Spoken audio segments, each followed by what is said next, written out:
Hello folks, welcome to Loop Learnings. और हम बना रहे हैं इन्वेंटरी मैनेजमेंट सिस्टम और ये है नेक्स्ट वीडियो इस सीरीज की। आई थिंक ये वीडियो नंबर 12 है या 13 है, बट एनीवे आज की वीडियो में हम क्या करने वाले हैं। जैसा कि आपको पता है कि पिछली वीडियो तक हम काम कर रहे थे परचेज ऑर्डर के ऊपर। हमने डेमोस्ट्रेशन देखी कि इसमें हम प्रोडक्ट कैसे ऐड कर सकते हैं, डिलीट कैसे कर सकते हैं, ऑर्डर को कंफर्म कैसे कर सकते हैं। तो काफ़ी कुछ मैंने डेमोस्ट्रेट किया था। अगर आपने वो वीडियो नहीं देखी तो ज़रूर देख ले, ताकि आपको उसकी कंटिन्यूशन का पता चल सके। और बाय द वे इस सीरीज की सारी वीडियोस देख ले ताकि आपको फायदा हो। इस वीडियो में हम क्या करने वाले हैं, इस वीडियो में जब ऑर्डर हो जाएगा स्टॉक तो फिर उसको रिसीव करना है, ये नेक्स्ट स्टेप है, करेक्ट। सो उसके लिए हम जो जीआरएन यानी गुड्स रिसिप्ट नोटिफिकेशन, इसका मैकेनिज्म हम डेवलप करने वाले हैं। सो पर्पस क्या है कि जो ही हम जीआरएन का बटन प्रेस करें तो मल्टीपल टेबल्स में अपडेशन होनी चाहिए। कौन से टेबल्स में, मैं आपको बताता हूँ।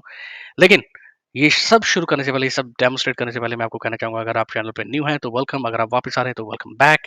और चैनल को सब्सक्राइब करें, बेल का आइकॉन हिट करें ताकि आपको नोटिफिकेशन मिले जब भी मैं नई वीडियो अपलोड करूं। तो चलिए स्टार्ट करते हैं आज की वीडियो। पर्पस ये है, अगर मैं जीआरएन बटन यानी गुड्स रिसिप्ट, फॉर एग्जांपल हमने ये ऑर्डर किया था स्मार्ट थर्मोस्टेट, और हमें ये 2 क्वांटिटी में हमने ऑर्डर किया था, 2 क्वांटिटी हमारे पास रिसीव हो गई है, गुड कंडीशन, सब कुछ सही है। अब हमने इसको अपने रिकॉर्ड में लेके आना है। सो जैसे कि आपको पता है कि मैंने आपको एक्सप्लेन किया था पिछली वीडियो में, इसलिए मैं बोल रहा हूँ कि पिछली वीडियो आप ज़रूर देख लें। मैंने एक्सप्लेन किया था कि जो ही स्टॉक हमारे पास रिसीव होगा, हम अ, एक तो हम जो प्रोडक्ट परचेज़ डिटेल्स टेबल है, उसको तो हम अपडेट करेंगे ही करेंगे, ठीक है? जिसके ऊपर ये फॉर्म बना हुआ है। सेकंडली हम 2 अलग से टेबल्स को अपडेट करेंगे। फॉर एग्जांपल हम इन्वेंटरी टेबल को अपडेट करेंगे और हम अकाउंटिंग टेबल को अपडेट करेंगे। इन्वेंटरी टेबल को अपडेट करने के लिए क्यों अपडेट करना है? व्हाई? क्योंकि हमने सेल्स टीम को बताना है कि हमारे पास 2 क्वांटिटी इस प्रोडक्ट की रिसीव हो चुकी हैं, तो वो सेल कर सकें, ठीक है? और अकाउंटिंग टेबल को हम क्यों अपडेट करेंगे? क्योंकि हमने बताना है अकाउंटिंग टेबल को, यानी अकाउंटिंग टीम को, सॉरी अकाउंटिंग टेबल को नहीं, अकाउंटिंग टीम को बताना है कि हमने ये 2 क्वांटिटी ये स्टॉक परचेज़ किया है इस आइटम का, और हमने इतने पैसे इस सप्लायर को देने हैं। कौन-सा सप्लायर? ये वाला सप्लायर। तो उनको भी पता हो हमने कितने पैसे देने हैं, और सेल्स टीम को भी पता हो कि हमने ये स्टॉक को सेल करना है। तो ये आइडिया है, इसको हम बिल्ड करेंगे। लेकिन मैं एक और चीज़ बहुत इंपॉर्टेंट बताने वाला हूँ। ये जो मैकेनिज़्म मैंने अभी आपको बताया कि टेबल अपडेशन का, ये ज़रूरी नहीं है कि ये स्टैंडर्ड है, ठीक है? This is not this industry standard may be. ये मैं एक सिंप्लीफाइड वर्ज़न आपको बता रहा हूँ। ये आपकी एक कोई शॉप है छोटी-सी, उसके लिए आप सॉफ्टवेयर बनाएँ। जब आप एक सोफिस्टिकेटेड इन्वेंटरी मैनेजमेंट सॉफ्टवेयर बनाएँगे ना, तो उसमें बहुत कुछ आता है। उसमें ऐसे सिंपल अपडेशन टेबल नहीं होती। उसमें ट्रांज़ैक्शंस क्रिएट होती है, हर ट्रांज़ैक्शन का एक अपना यूनिक नंबर होता है, हर टेबल में एंट्री होती है। सो वो बड़ा सोफिस्टिकेटेड इन्वेंटरी मैनेजमेंट सिस्टम होता है। अब वो सब कुछ तो मैं आपको वीडियोज़ पे एक्सप्लेन नहीं कर सकता ना, क्योंकि वो बहुत बड़ा प्रोसेस है, बहुत लंबा काम हो जाएगा। सो ये मैं आपको बड़ा एक सिंप्लीफाइड वर्ज़न में आपको एक्सप्लेन करके बता रहा हूँ। तो प्लीज़ आप ये चीज़ ज़हन में रखिएगा। आप ये नहीं सोचिएगा कि यही इंडस्ट्री स्टैंडर्ड है, इसी तरह से इन्वेंटरी मैनेजमेंट को मैनेज किया जाता है। तो ऐसा बिल्कुल नहीं है। ये एक बहुत ही सिंप्लीफाइड वर्ज़न है। मैं दोबारा रिपीट कर रहा हूँ ताकि आपको ये चीज़ आपके ज़हन में हो, ठीक है? सो अगर आप एप्लीकेशन डेवलपर हैं, आप किसी कस्टमर के लिए एप्लीकेशन बना के दे रहे हैं, तो प्लीज़ उनके साथ आप बात करें। जो उनकी रिक्वायरमेंट है, उसके हिसाब से आप अपनी एप्लीकेशन को डिज़ाइन करें, ओके? सो ये चीज़ मैं बताना था मैंने, because this is very, very important. Okay, so चलें अब हम चलते हैं। हम जीआरएन बटन के पीछे हम करते हैं कोड और हम जाते हैं डिज़ाइन व्यू में। डिज़ाइन व्यू में अगर आपको कुछ चेंज लग रहा है तो यू आर राइट, बिकॉज़ क्योंकि मैंने लैपटॉप चेंज किया है तो इसलिए मैं वीडियो नहीं बना पा रहा था। सो डेटा भी इसमें चेंज होगा, प्रोडक्ट का नाम भी चेंज होंगे। So please don't get confuse. अगर आप पिछली वीडियो में देखें कि मैंने कुछ और प्रोडक्ट सेलेक्ट की थी और आज मैं कुछ और प्रोडक्ट दिखा रहा हूँ, दैट डज़न्ट मैटर। पर्पज़ ये है कि आपको मैं डेमोंस्ट्रेशन करूँ। ऑलराइट, सो जीआरएन टेबल है, इसको हम सॉरी जीआरएन बटन है, इसके ऊपर हम जब बटन क्लिक करें, इस बटन को क्लिक करेंगे तो 3 टेबल अपडेट होने चाहिए। नंबर 1, ये जो परचेज़ डिटेल टेबल है, ये अपडेट होना चाहिए। नंबर 2, इन्वेंटरी टेबल अपडेट होना चाहिए, ये वाला टेबल, ठीक है? इसमें प्रोडक्ट आईडी आ जाएगी, इसमें ट्रांज़ैक्शन डेट आ जाएगी, इसमें अपना आपका आ जाएगा ट्रांज़ैक्शन टाइप आ जाएगी। ट्रांज़ैक्शन टाइप क्या है? मैं आपको दिखा देता हूँ। ट्रांज़ैक्शन टाइप परचेज़ है, सेल है, रिटर्न है। सो अब हम परचेज़ ऑर्डर की बात करें तो ट्रांज़ैक्शन टाइप 1 होगी, मीनिंग हम परचेज़ का रिकॉर्ड इसमें ऐड कर रहे हैं, और क्वांटिटी कितनी है और स्टेटस क्या है। Simple as that. ये हम अपडेट करेंगे उसके अंदर। और उसके बाद जो अकाउंटिंग का टेबल है वो भी अपडेट होगा। अकाउंटिंग के टेबल में भी रेफरेंस आईडी आएगा। हम परचेज ऑर्डर का नंबर इधर देंगे। फिर उसके बाद ट्रांजैक्शन टाइप आएगी। अगेन ये हम परचेज कर रहे हैं तो ट्रांजैक्शन टाइप 1 होगी। प्रोडक्ट आईडी कि कौन सी प्रोडक्ट को हम परचेज किया है हमने। कॉस्ट प्राइस क्या है और सेलिंग प्राइस क्या है और स्टेटस क्या है, ये सब इसमें हम डेटा को ट्रांसफर करेंगे। So that's the whole purpose. ठीक है, अब आपको होपफुली समझ आ गई होगी। चलो अब हम वीबीए में चलते हैं। जीआरएम को हमने सेलेक्ट किया, इवेंट टैब में गए, on click event dot dot dot code builder, और ये मैं आ गया वीबीए एडिटर में। यहाँ पे आके हम सबसे पहले कुछ कंडीशंस हम चेक करेंगे। कंडीशन सबसे ओनली कंडीशन इज कि ये जो परचेज डिटेल आईडी है, नहीं दो कंडीशन होगी सॉरी, परचेज डिटेल आईडी है ये खाली नहीं होना चाहिए और स्टेटस ऑन ऑर्डर होना चाहिए। अगर ऑन ऑर्डर नहीं है तो डेफिनेटली एरर दे। लॉजिकली स्पीकिंग ऐसा ही होता है। ठीक है, सो चले हम कंडीशंस लगाते हैं। और कंडीशंस लगाने के लिए इफ एंड जी। ऑलराइट, काफी दिनों के बाद मैं कोडिंग कर रहा हूँ तो थोड़ा सा रस्टी होगा, please bear with me. p detail id equals double quote then do cmd dot beep message box this action, ठीक है, cannot be performed logically speaking as no record is displayed. Okay, comma will be critical because this is an error, और header जो message box का है वो information है। अच्छा जी, इसको मैं इसी को मैं कॉपी कर लेता हूँ ताकि हम अपना टाइम भी सेव करें, आपको भी मैं सेव करूँ time. else if nz me dot, अब यहाँ पे ये कंडीशन नहीं आएगी, हम चेक कर रहे हैं else if nz me dot, no nz नहीं आएगा, else if me dot status is not equal to what, on order, then अगर ऑन ऑर्डर स्टेटस होगा तो ही ये एक्शन परफॉर्म होगा, उसके अलावा कोई भी स्टेटस है तो ये एक्शन परफॉर्म नहीं होगा, इसको एरर दे देना चाहिए। ठीक है, so this action can not be perform, simple as that. क्यों नहीं परफॉर्म हो रहा, वो लोगों को बताना चाहिए कि लॉजिकली स्पीकिंग आप रिसीव नहीं कर सकते स्टॉक अगर आपने ऑर्डर ही नहीं किया अभी तक तो। ऑलराइट, ओके, सो अभी ये हमने कंडीशंस तो लगा ली। अब हम आते हैं हमने रिकॉर्ड सेट्स का इस्तेमाल करना है। अब रिकॉर्ड सेट्स का इस्तेमाल करने के लिए आपको पता है हमने वेरिएबल डिक्लेयर करने हैं। वेरिएबल डिक्लेयर करेंगे तो हमें डिम का इस्तेमाल करना होगा, तो ये सब हम अभी करने वाले हैं। सो जैसे कि आप हम आए, हमने परचेज डिटेल टेबल सबसे पहले अपडेट ये वाला टेबल करना है, करेक्ट। सबसे पहले ये वाला टेबल अपडेट करना है। अच्छा, एक और चीज मैं भूल गया, रिसीव क्वांटिटी एम्प्टी नहीं होनी चाहिए, ये तो मैं भूल ही गया। सो ये भी हम ऐड कर लेते हैं। सो एल्स इफ, अभी ये कॉपी कर लेते हैं, ये बहुत इंपॉर्टेंट है भाई, ये तो मैं कैसे भूल सकता हूँ। मी डॉट मी डॉट, क्या नाम है भाई, चलो आप इधर आ जाते हैं, REC QTY। alright, else if nz me dot REC QTY यानी रिसीव क्वांटिटी अगर खाली है तो this action can not be performed as, या फिर आप मैसेज बॉक्स दे दो कि please provide the received quantity. अच्छा, इसमें और भी हम मजीद इसमें जा सकते हैं। अगर क्वांटिटी हमने 2 ऑर्डर की है तो हमें 1 रिसीव हुई है तो क्या मैसेज बॉक्स आना चाहिए? अगर यूज़र क्वांटिटी हमने 2 ऑर्डर की है तो 3 एंटर कर रहा है तो हमें क्या मैसेज बॉक्स आना चाहिए? क्योंकि ऐसा हो सकता है हमने 2 पीस ऑर्डर किए, हमें सप्लायर एक ही भेज पाया क्योंकि उसके पास एक ही था, ठीक है ना, स्टॉक में। ऐसा हो सकता है कि हम पार्शियली रिसीव भी करें, ऐसा भी हो सकता है कि हम एक्सेस रिसीव कर लें, ऐसा हो सकता है, पॉसिबल है कि बाय मिस्टेक सप्लायर को हमने 2 पीस ऑर्डर किए थे, लेकिन बाय मिस्टेक 3 पीस आ गए हमारे पास। ऐसा बहुत रेयर होता है बट इट इज़ पॉसिबल, ठीक है? सो उसको भी हमने रिकॉर्ड रखना है। तो वो कैसे करना है, वो भी एक बड़ा कॉम्प्लिकेटेड है, वो हम ऐड करेंगे। बट पहले रिसीव क्वांटिटी को हम टैकल करेंगे कि ये खाली नहीं होना चाहिए ये टेक्स्ट बॉक्स, ठीक है? और हम इसको फोकस सेट कर देंगे इसका। ऑलराइट, भाई सेट फोकस किसने करना है? ओके, अब हम आ जाते हैं एल्स। अच्छा, मैंने जैसे आपको बताया कि हम सबसे पहले रिकॉर्ड सेट का इस्तेमाल करने वाले, तो डेफिनेटली हम सबसे पहले परचेज डिटेल्स टेबल जो है इसको हम अपडेट करेंगे, और इसमें एक ही कॉलम को अपडेट करना है, वो है रिसीव क्वांटिटी को, ठीक है।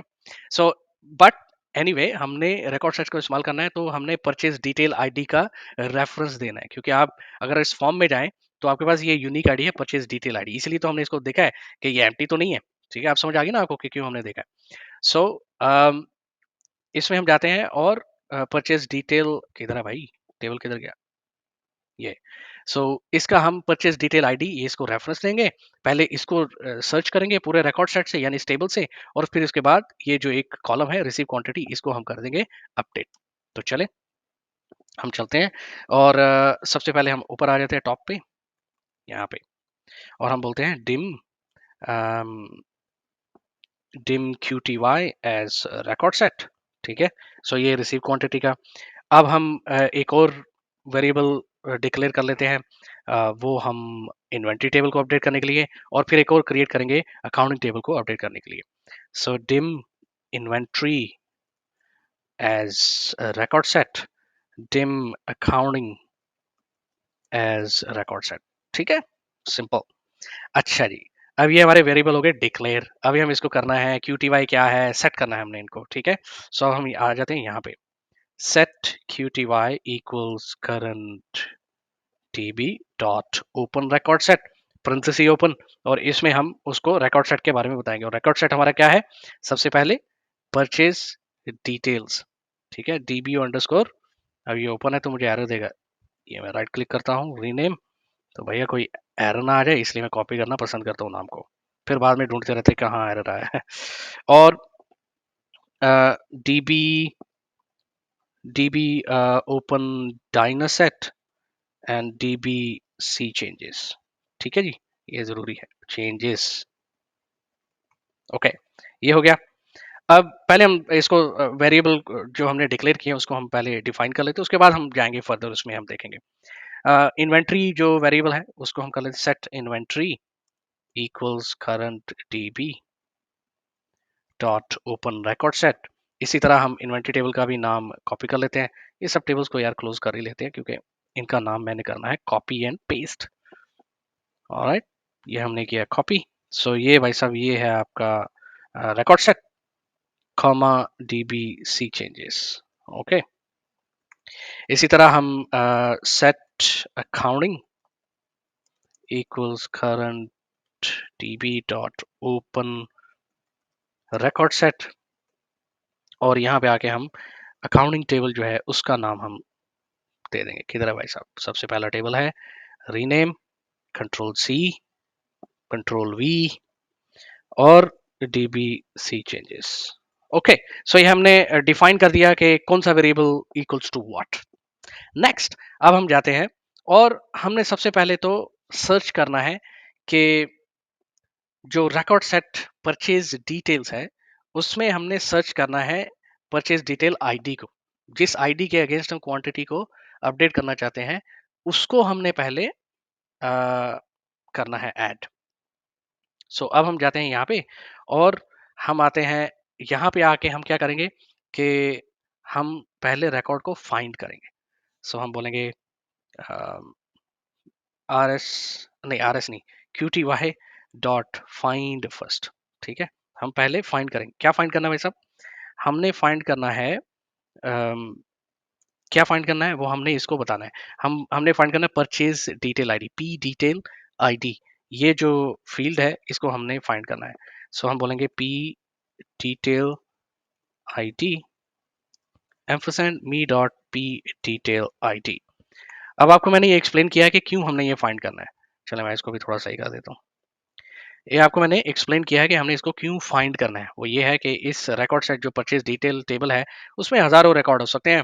आपको फाइंड करना है कि कौन सा रिकॉर्ड आपने इस वक्त ओपन किया है। आप वो रिकॉर्ड पहले फाइंड करो, और जब मिल जाएगा तो उसके बाद ऑफ कोर्स होगा तो आपने डबल क्लिक करके ओपन किया ना, तो आपको RS फाइंड फर्स्ट और उसमें बुलियन नहीं लगाना कि मिला है कि नहीं मिला, क्योंकि रिकॉर्ड है इसलिए आपने ओपन किया है। आप सीधा सीधा जाएंगे और रिसीव क्वांटिटी का टेबल अपडेट मार देंगे। अच्छा जी, फिर आप आएंगे QTY डॉट एडिट और QTY डॉट अपडेट। ठीक है, और एडिट यहाँ पे आके आपने एक ही फील्ड को अपडेट करना है, और वो मैंने आपको बताया है QTY REC QTY equals me dot REC QTY। ठीक है, सिंपल, बस यही एक लाइन ऑफ कोड है, आपने ये ऐड करना था। हम कंफर्म कर देते हैं REC QTY। ठीक है ना, और ये यहाँ पे हमें कंफर्म हो चुका है। चलिए जी, ये हो गया हमारा टेबल अपडेट। मैं आपको इसमें कमेंट्स डाल देता हूँ ताकि आपको पता हो कि मैंने ये क्या लिखा है। सो update the purchase detail table. ये कमेंट्स एक बेस्ट प्रैक्टिस है, आपको फॉलो करनी चाहिए। एक्चुअली मैं नहीं डेमोस्ट्रेट करता, लेकिन एक्चुअली जब मैं खुद कर रहा हूँ तो क्योंकि बहुत सारे लाइन ऑफ कोड होते हैं, तो आप बाद में अगर 1 हफ्ते बाद भी आएँगे ना, तो आपको थोड़ा देखना पड़ेगा ये मैंने क्या लिखा था, क्यों ये कोड लगाया था। तो इसलिए कमेंटिंग करना एक बड़ी अच्छी प्रैक्टिस होती है, तो आप ज़रूर इसको अडॉप्ट किया करें। मुझे ये पहले बताना चाहिए था आपको, बट अभी से मैं इसको एम्फसाइज़ करूँगा आपको बताने के लिए। सो परचेज़ डिटेल टेबल तो हो गया अपडेट। अब हमने करना है जो टेबल है हमारा इन्वेंटरी टेबल, उसको अपडेट करना है। सो चलें जी, इन्वेंटरी टेबल को हम अपडेट कर लेते हैं। अब इन्वेंटरी टेबल में हम रिकॉर्ड को क्रिएट कर रहे हैं, सो इसके लिए इन्वेंटरी डॉट ऐड न्यू, ठीक है, और इन्वेंटरी डॉट अपडेट, ये लाजमी है। आप ओपन कर रहे हैं, आप उसको क्लोज भी करें। सो इन्वेंटरी टेबल में हम आते हैं, किधर है भाई साहब, ये है इन्वेंटरी टेबल। इसके मैं थोड़ा डिजाइन भी में जाऊंगा, तो मैं आपको बताता हूँ क्यों। इसमें ये जो इन्वेंटरी आईडी, ये तो ऑटो नंबर है, प्रोडक्ट आईडी हमने लेना है। और प्रोडक्ट आईडी कहाँ से आएगा? प्रोडक्ट आईडी यहाँ से आएगा। देखिए, प्रोडक्ट जो हमारा जो कॉम्बो बॉक्स है, इसके हम डेटा टाइप में जाएं और रो सोर्स में जाएं, तो ये इन्फॉर्मेशन आप देख सकते हैं, प्रोडक्ट आईडी, प्रोडक्ट का नाम, सप्लायर, कॉस्ट प्राइस, ठीक है। अच्छा, इसमें हम सेलिंग प्राइस भी ले लेते हैं, क्योंकि हमने ट्रांसफर करनी है अकाउंटिंग टेबल में सेलिंग प्राइस, ठीक है। 0 1 2 3 4, सो हमारे पास 5 टेबल टोटल हो गए, कॉलम, सॉरी टेबल नहीं, column. All right, excuse me. So अभी हम आगे, ये हमने सेट कर लिया, थोड़ा सा अपडेट करना था, आप भी कर ले अगर आप फॉलो कर रहे हैं। नाउ हम प्रोडक्ट आईडी, ट्रांजैक्शन डेट, जिस डेट को हम बटन प्रेस करें वही डेट जाएगी। ट्रांजैक्शन टाइप, जब ट्रांजैक्शन टाइप की हम बात करें, तो मैंने आपको वीडियो को स्टार्ट में एक्सप्लेन किया था, ट्रांजैक्शन टाइप 3 है। नंबर 1 है परचेज, नंबर 2 है सेल, नंबर 3 है रिटर्न। सो हम परचेज इधर नंबर 1 बाय डिफॉल्ट कर देंगे, हार्ड कोडेड कर देंगे उसमें। क्वांटिटी वो हम उठा लेंगे, और स्टेटस। सो ये चीजें हमने ट्रांसफर करनी। So let's get started. Inventory exclamation mark, product ID equals me dot product ID dot column 0, ठीक है। जैसे कि मैंने आपको बताया, ये प्रोडक्ट आईडी कॉमो बॉक्स में 0 नंबर पे कॉलम पे ये डिटेल पड़ी हुई है। फिर उसके बाद आ जाते हैं इन्वेंट्री एक्सक्लेमेशन मार्क, जो नेक्स्ट फील्ड है वो कौन सी, ट्रांजैक्शन डेट। और ट्रांजैक्शन डेट आज की डेट होगी, जिस डेट पे हम बटन क्लिक करें, आज की डेट बोलो, जिस डेट करंट डेट होगी, जिस डेट पे हम बटन प्रेस कर रहे हैं। सो फॉर्मेट, इसको हम फॉर्मेट कर लेते हैं नाउ, और इसको हम फॉर्मेट करते हैं जनाब। अच्छा, ये मैंने लैपटॉप चेंज किया, तो मैंने डेट और टाइम क्या है, फॉर्मेट वो देखेंगे। एनीवे, एरर आएगा, होपफुली नहीं आया एरर, बट लेट्स सी, अगर एरर आएगा तो इसको हम चेंज कर लेंगे। ओके, नॉर्मली यही फॉर्मेट होता है हमारी डेट का। सो हमने ये डेट उठा ली। फिर उसके बाद ट्रांजेक्शन टाइप, ठीक है, inventory exclamation mark transaction type equals 1, ये हम हार्ड कोडेड, क्योंकि हम हमें यहाँ पे कोई वेरिएबल डिफाइन करने की जरूरत नहीं, हमें कोई डायनामिक डेटा नहीं है, ये एक स्टैटिक इन्फॉर्मेशन है जो हम ऐसे ही पास ऑन कर सकते हैं। Next, inventory quantity, so quantity of course equals to me dot receive quantity, ये याद रखिएगा, ये यहाँ जो क्वांटिटी जाएगी वो रिसीव क्वांटिटी, क्योंकि इन्वेंटरी टेबल है। ओके, सो रिसीव क्वांटिटी जानी चाहिए। मैं इसलिए दोबारा रिपीट कर रहा हूँ, क्योंकि इसमें ऑर्डर क्वांटिटी भी है, वो भी आप गलती से वो ना डाल देना, रिसीव क्वांटिटी डालना। ओके, नेक्स्ट हमारे पास I think status. So status हम अपडेट कर देते हैं, और स्टेटस क्या होना चाहिए, by the way, let's think about it. Stock हमारे पास आ गया, तो स्टेटस इसका होना चाहिए परचेस्ड या रिसीव्ड, ठीक है। सो रिसीव्ड, यार रिसीव के यही स्पेलिंग होते हैं ना, मैं थोड़ा सा कंफ्यूज हो रहा हूँ रिसीव के स्पेलिंग में। प्लीज अपोलोजाइज अगर ये रिसीव के स्पेलिंग करते हैं तो, क्योंकि मैं हमेशा रिसीव के स्पेलिंग में फॉर सम रीजन मुझे कंफ्यूजन हो जाती है। एनीवे, सो ये हमने टेबल अपडेट कर दिया। इसी तरीके से हमने अकाउंटिंग का टेबल जो है वो अपडेट करना है। सो चले, अब हम कमेंट्स दे देते हैं, अपडेट द अकाउंटिंग टेबल, ये कमेंट कर दिया। ऑलराइट, अभी हम आ जाएंगे अकाउंटिंग डॉट एड न्यू, क्योंकि हम इसमें रिकॉर्ड ऐड कर रहे हैं, अकाउंटिंग डॉट अपडेट, ठीक है। और यहाँ पे आके हम जैसे हमने इन्वेंटरी का किया वैसे ही हम अकाउंटिंग टेबल का कर लेते हैं। सो इसको हम राइट क्लिक करते हैं और डिजाइन व्यू में जाएंगे, रेफरेंस आईडी। अब ये रेफरेंस आईडी क्या है? परचेज ऑर्डर का नंबर हमने देना है, ताकि ये रेफरेंस आईडी अकाउंटिंग डिपार्टमेंट को अगर उन्होंने रेफर करना है कि ये जो 500 हजार डॉलर मांग रहे हैं, 1000 रुपए मांग रहे हैं, वो किस किस किस वजह से मांग रहे हैं, what is the document against this 1000 rupees या 1000 डॉलर या 1000 जो भी करेंसी है। सो उसके लिए रेफरेंस आईडी के भाई साहब ये परचेज हमने किया है और इसका ये परचेज ऑर्डर नंबर है, आप जाके चेक कर सकते हैं, सिस्टम में आपके पास भी है, परचेज ऑर्डर नंबर में आप वेरीफाई कर सकते हैं व्हाटसोएवर। ठीक है, होपफुली आप समझ गए होंगे। Reference ID equals to me dot, अच्छा यहाँ पे मी नहीं आएगा, मी आ सकता है मी डॉट परचेज आईडी। ठीक है, मी डॉट परचेज आईडी, ये हमने रेफरेंस दे देना है। उसके बाद नेक्स्ट कॉलम कौन सा है? रेफरेंस आईडी के बाद आ जाते हैं जी transaction type, again hard coded करेंगे 1। उसके बाद प्रोडक्ट आईडी है, आपने देखा होगा कि मैंने एक्सक्लेमेशन मार्क क्या करो भाई, me dot product ID dot column 0। ठीक है, यहाँ पे मैंने थोड़ा सा गलत कर दिया, इन्वेंट्री आईडी नहीं है, अकाउंटिंग। आप भी देख रहे होंगे यार ये क्या बंदा कर रहा है। कॉस्ट प्राइस, कॉस्ट प्राइस भी हमारे पास है, और वो कौन से टेबल में है? और अच्छा ये इन्फॉर्मेशन रिजाइड करती है कॉलम, हम देख लेते हैं, प्रोडक्ट आईडी कॉलम में। आपको याद है ना, मैंने इस कॉम्बो बॉक्स के डेटा टाइप में जाके रो सोर्स में गए, डॉट डॉट डॉट पे क्लिक किया और ये कॉस्ट प्राइस है। सो 0 1 2 3, नंबर 3 कॉलम में कॉस्ट प्राइस, नंबर 4 कॉलम में सेलिंग प्राइस। चले जी आ जाए number 3 column, oops 3 column.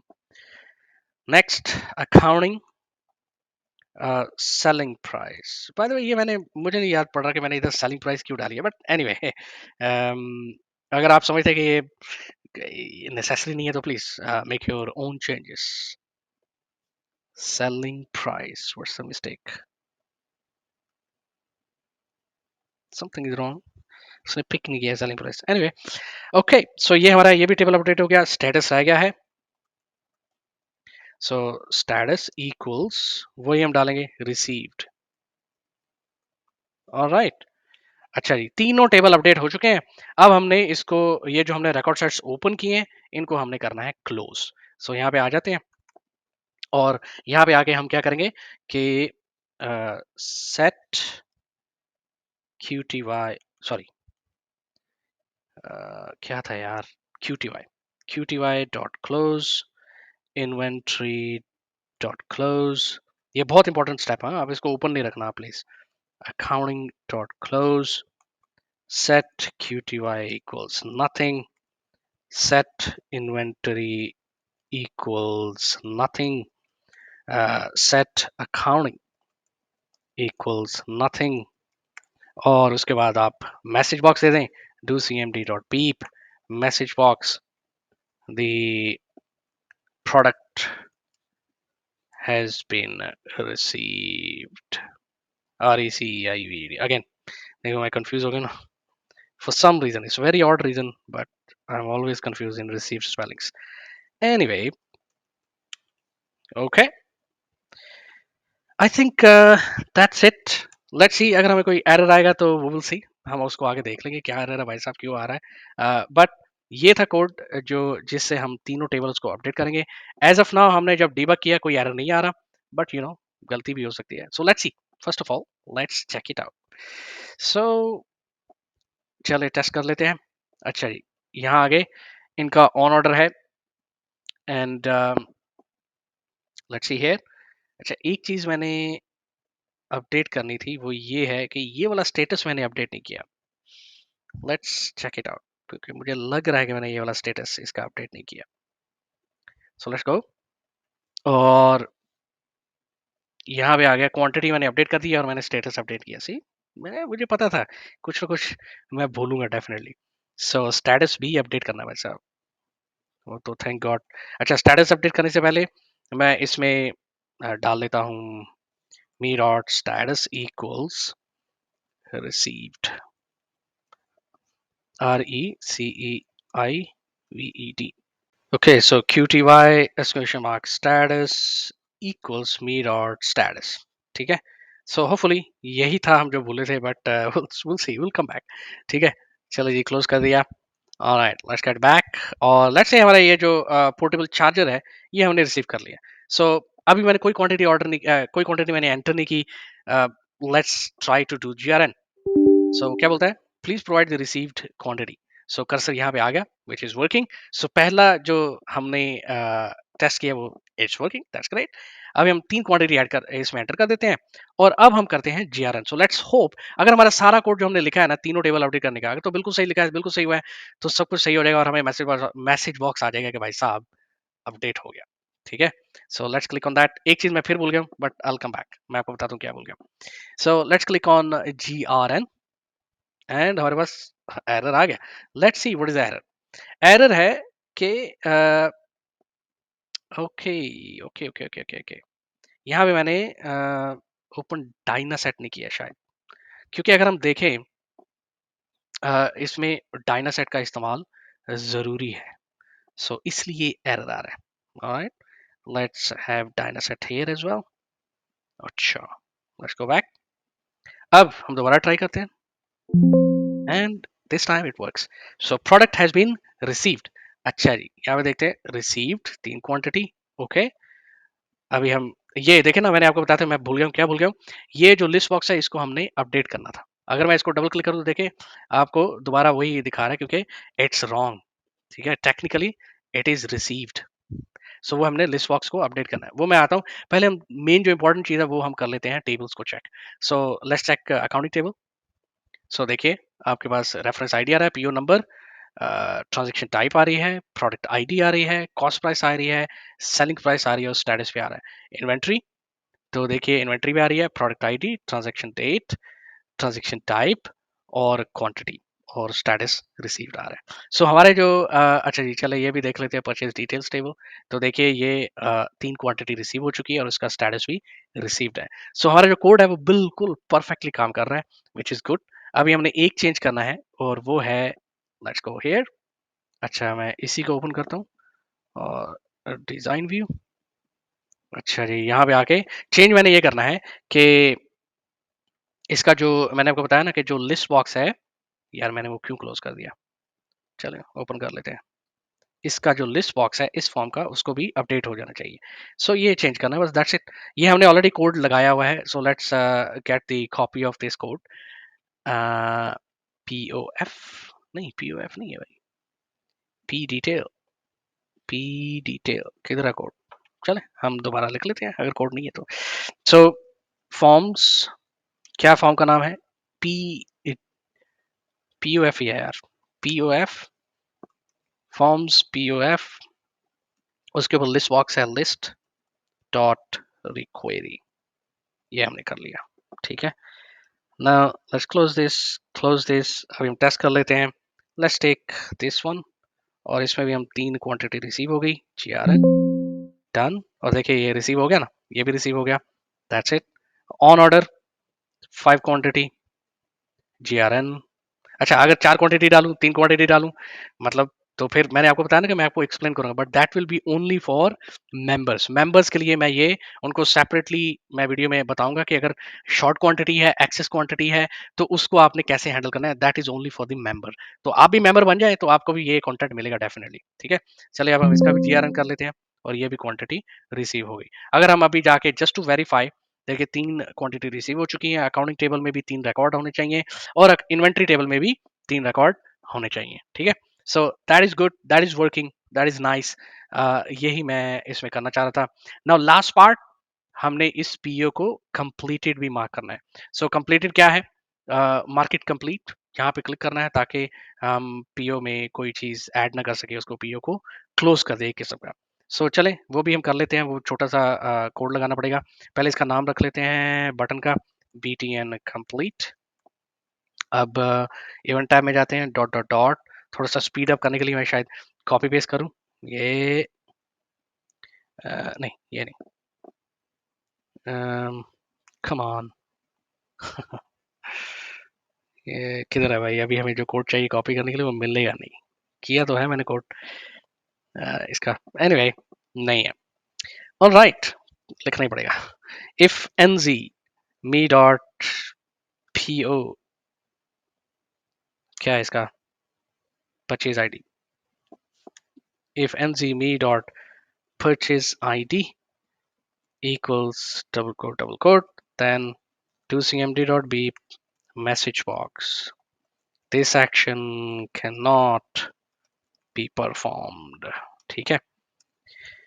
So we be critical information. अच्छा, एक और लॉजिक भी है, हाँ? वो ये है कि अगर जो पीओ का स्टेटस है वो कंफर्म्ड नहीं है तो फिर भी एरर आना चाहिए। ठीक है, अगर कंफर्म है तो ही आप इस बटन को प्रेस कर सकते हैं और मजीद आगे बढ़ सकते हैं, अदरवाइज आपको एरर आना चाहिए। सो लेट्स से इफ इसी को मैं कॉपी कर लेता हूँ ताकि हम थोड़ा सा टाइम बचाएं। else if okay me dot status is not PO confirmed, I think यही है ना, then give an error, this action cannot be performed, else and if भी कर लेते हैं। अच्छा, इधर एक वेरिएबल डिक्लेयर कर लेते हैं, dim response equals integer। अच्छा, ये मैंने इसलिए एज इंटीजर ये मैंने इसलिए डाला कि जब हम मार्क कंप्लीट का बटन प्रेस करें ना यूजर, तो उसको एक कंफर्मेशन मैसेज आना चाहिए कि भाई साहब do you really want me to mark this as a complete, तो यूजर को क्लिक करना चाहिए यस, तो इसलिए मैंने ये डाला है। ठीक है, do C M D dot beep response equals to message box, और मैसेज बॉक्स क्या होना है, are you sure to mark this PO as completed, question mark, double quote. ठीक है, VB question plus VB yes no, comma title choose option, something like that, close। If response equals VB yes, then me dot status dot value equals completed। अच्छा, एक और बात है, वो मैं भूल ही गया कि टेबल तो अपडेट करना है ना भाई साहब, टेबल अपडेट करना है, स्टेटस की इंफॉर्मेशन देनी है, तो उसको हम कैसे करें। अगर मैं अपडेट के ये जो अपडेट बटन है इसके हम जाएं उसमें डॉट डॉट डॉट पे क्लिक करें, तो आप देखेंगे कि हम इसमें एक ही ये भी काम नहीं करेगा।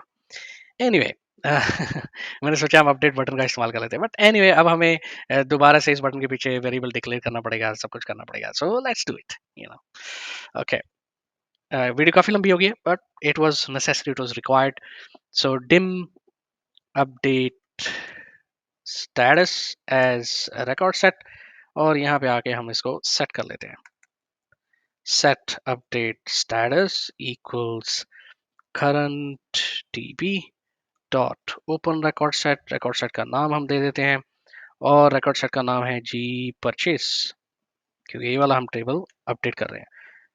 ये हम दे दिया db open dynaset db c changes, ये लाजमी है, पहले आपने देखा है मुझे एरर आया, मैंने db open dynaset नहीं डाला। एनीवे अभी हम आ जाते हैं यहाँ पे, और यहाँ पे आके हम करते हैं कि भाई साहब पहले तो आप रिकॉर्ड को फाइंड करो। सो अपडेट स्टेटस, स्टेटस डॉट, नहीं कुछ तो प्रॉब्लम है, update status dot find first, क्या फाइंड करना है, परचेज आईडी इक्वल्स एम्फरसैंड मी डॉट परचेज आईडी। ठीक है, उसके बाद इसको आप अपडेट करो। सो update status dot edit update status dot update. ठीक है, और यहाँ पे आगे हम अपडेट करेंगे इसका जो डेट एंड टाइम है। सो डेट एंड स्टेटस ये हम अपडेट करेंगे। So update status exclamation mark status equals me dot status, ये काफी स्टेटस हो गया, अपडेट स्टेटस एक्सक्लेमेशन मार्क, ये क्या है, परचेज डेट, नहीं ये स्टेटस डेट नहीं है, आई थॉट ये स्टेटस डेट है तो इसलिए। सो ये परचेज डेट है, इसको हम अपडेट नहीं करेंगे, हम सिर्फ स्टेटस अपडेट कर देंगे। ठीक है, और ये सब होगा अगर यूजर क्लिक करेगा यस के ऊपर, अगर यूजर बोलेगा नहीं भाई साहब तो फिर हम कुछ भी अपडेट नहीं करेंगे, तो उसके लिए हम अच्छा पहले हम मैसेज इसको क्लोज तो कर दें। सो अपडेट स्टेटस डॉट, क्या भूल गया फिर, स्पेलिंग ही मिस्टेक हो जाती है, update status dot close, set update status equals nothing, or do cmd dot beep message box, the PO has been marked as completed, comma VB information क्योंकि ये successful है, एंड इंफॉर्मेशन। ठीक है, और last में हम इसमें आ जाएंगे, हमारा जो मेन फॉर्म है डैशबोर्ड के ऊपर लिस्ट बॉक्स जो है उसको भी हम रिफ्रेश कर लेंगे। सो ये सारा काम करना पड़ता है भाई, अगर आप सॉफ्टवेयर बना रहे तो वह यूजर इंटरफेस के लिए करना पड़ता है सब कुछ। So forms, dashboard, exclamation mark, list, dashboard F है यार, मुझे याद आ गया, मैंने लास्ट टाइम ये मिस्टेक की थी। So thank God I remembered it. अगर यूजर क्लिक करता है बटन नो के ऊपर तो फिर सीधा सीधा to nothing, that's it. I hope this will work, but let's check it out. Block if without end if, alright. अच्छा भाई, एंड इफ वैसे ही हम देखते हैं, ये इफ ब्लॉक है ना, सो इसका ये हो गया, ये हो गया, अच्छा ठीक। Alright, let's debug it again, no error this time, let's go back, let's check it out. So चलो दूसरा वाला ले लेते हैं यार, इसको तो हमने ये पहले वाले ले लेते हैं। Alright, just mark complete. अभी देखिए मैसेज बॉक्स है, are you sure to mark this view as completed, अगर मैं नो करूंगा तो nothing will happen. Now let's click on yes and PO is mark completed, आप देख सकते हैं यहाँ पे, एंड क्लिक ओके, और इसका स्टेटस भी कंप्लीटेड मार्क हो चुका है। So that's it, thank God मतलब परचेज जो डिटेल है, परचेज का जो सारा मैंने डेमोस्ट्रेशन करना था वो कंप्लीट हो चुका है। अगेन ये देखिए आप कितनी मेहनत होती है इसमें ये सब करने में, तो अगर आपको ये पसंद आया है ट्यूटोरियल तो ज़रूर आप इसको लाइक करें, शेयर करें दूसरों के साथ, अगर किसी के लिए पॉसिबल, किसी के लिए फ़ायदेमंद है तो कमेंट्स में मुझे बताएं अगर आपने कुछ सीखा है कि नहीं, अगर नहीं भी सीखा तो मुझे फिर भी बताएं, और सब्सक्राइब करें चैनल को और बेल का आइकॉन हिट करें ताकि आपको नोटिफिकेशन मिले जब भी मैं नई वीडियो अपलोड करूं। और अगर आपको ज़्यादा कंटेंट देखना है तो मेंबरशिप का बटन अगर आपको आ रहा है तो मेंबर भी बन जाएं जल्दी जल्दी से इस चैनल के, और आपको अच्छे से अच्छा कंटेंट मिल सके। थैंक यू वेरी मच, मिलते हैं अगली वीडियो में, तब तक बाय बाय।